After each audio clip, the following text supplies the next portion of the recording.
I have 4 kids. Okay. My third one, I did an intent to file. And I just never got around to submitting that. And also my wife as well. There's a lot of things happen. Okay. I had a new wife, ching ching, right? And then had a daughter as well. We since had a 4th kid. I had the intent to file. I never did anything with it until I'm gonna say a year ago. Generally, I got a letter in the mail from the VA saying, "Hey, you have this intent to file. It's about to expire." And I was like, "What the heck would that be for?"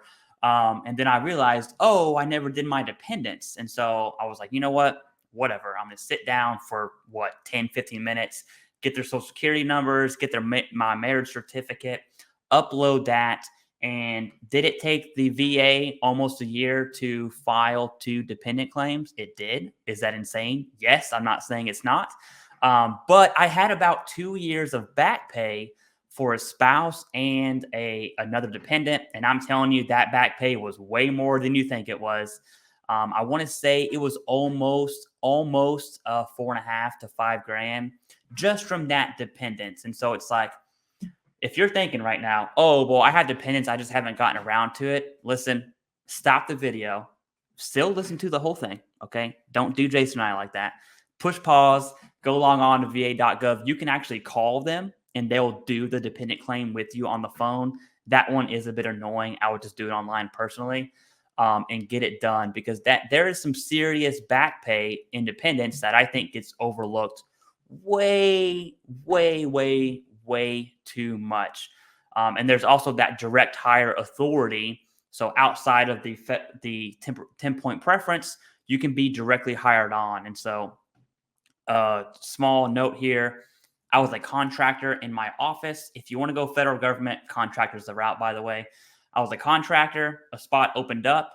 I was literally walked in one day as a contractor, turned my badge in, got a new badge, walked right back in as a federal employee, direct hire, which is in the federal employee world is a really big deal because you're not competing with anyone. It's just easy, man. Okay. Jason, do you have anything to add at the 30 or 40% mark? Yeah, one, the direct hire thing, awesome. And, there are some specific organizations within the government with very specific jobs that just veterans fit well with, and they'll open that up. So like yours, awesome. Same thing with prisons. The federal prisons love to do direct hires because military personnel fit that mold very well.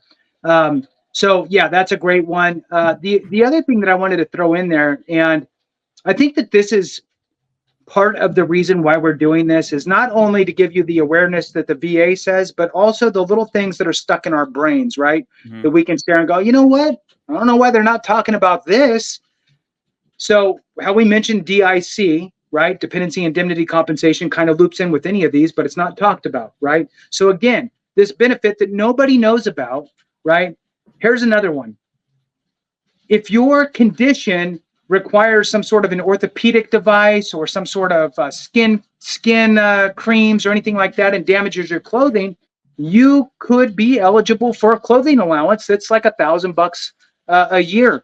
If you have multiple situations going on, you could actually potentially qualify for multiple clothing allowances, just depending on your certain circumstances and situation. So I just wanted to add that in there. I think it's kind of appropriate in these lower rating ranges that you just never know, right? That you could have a skin condition that warrants $1,000 a year in a clothing allowance. So just wanted to add that, Clay. Feel free to move on.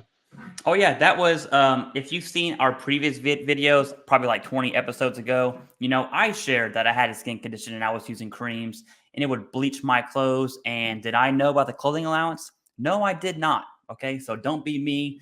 Don't be that guy. But